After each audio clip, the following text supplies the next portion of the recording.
The town of Coventry, Rhode Island presents the Coventry Substance Abuse Prevention Task Force video series. We're working together for a healthy community.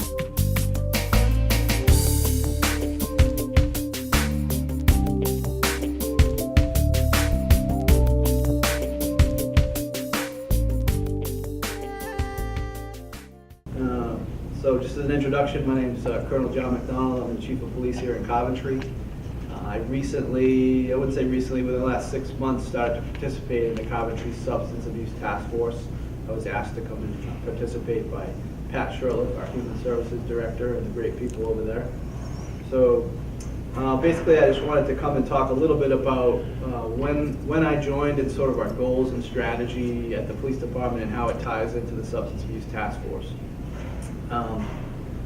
When I joined, it was in the middle of what I would say is the prescription opioid heroin sort of spike that's happened over the last several years. So that's been one of our main focuses at the police department, and developing our goals and strategies to fight that epidemic. I would say that public health and public safety combined consider this drug spike to be the #1 drug problem right now in our community, in the state, probably the nation.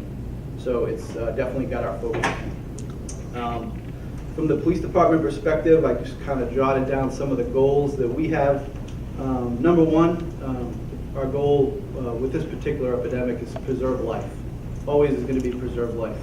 Enforcement will be second, but the preservation of life and training our folks how to recognize and administer aid if we need to is the #1 priority. Reducing drug availability on the streets and everywhere in the community, and then going after drug dealers is another goal we have. We want to make sure that we go after those folks that are supplying those drugs to the community, and then interdict that where we can. Education of the public and our youth is a big goal for us, to make sure that people understand how the path from prescription opioids takes you to heroin eventually. So all that, and then recognition of, for parents, recognition of the drugs themselves and how it affects their youth. And then the last one, reduce the number of people who use heroin in the community and abuse prescription drugs through all those efforts. Our strategy, working with partners like Human Services and our task force, is a couple of our strategies here. Conduct aggressive narcotics enforcement, and we'll talk about some of the stuff that we do with that. We have a team that works in the community that really targets narcotics. So that's going to be one of our main goals, is to continue that aggressive narcotics interdiction and work. Participate and collaborate with federal, state, and local partners, our Fusion Center, to make sure we share intelligence on our drug issues here in town, and then we gather intelligence from all outside sources so that we can be on the front end of particular surges with this. If there is a heroin issue or a particular batch that's coming out of, say, Philadelphia or New Jersey, we know that it's either here in our community or it's coming this way. So we want to be able to make sure that we have that information. We share it with our patrols, we share it with the community, so that we know if there's a particular something we can recognize first, we get out in front of it. And then listening to the community as well, and taking tips on narcotics and that kind of trafficking that's going on within the community. Training our officers in recognition of the drugs themselves, but also the signs and symptoms of an overdose. And then training our officers on how to administer Narcan was a big push this year. All of our officers carry Narcan in the cars. They're trained to recognize the signs and symptoms of an overdose, because it's not always someone who's overdosed when you get to a scene. It's people that are in the middle of perhaps an overdose. So it's the recognition, and then it's how do we administer that Narcan safely. Education of the public and the community at large, and our youth. Again, going back to the dangers of prescription opioids and the pills, and how that can lead to heroin, is a big push for us to make sure that they know, marijuana and pill use at a young age has consequences and can lead to an addiction to heroin.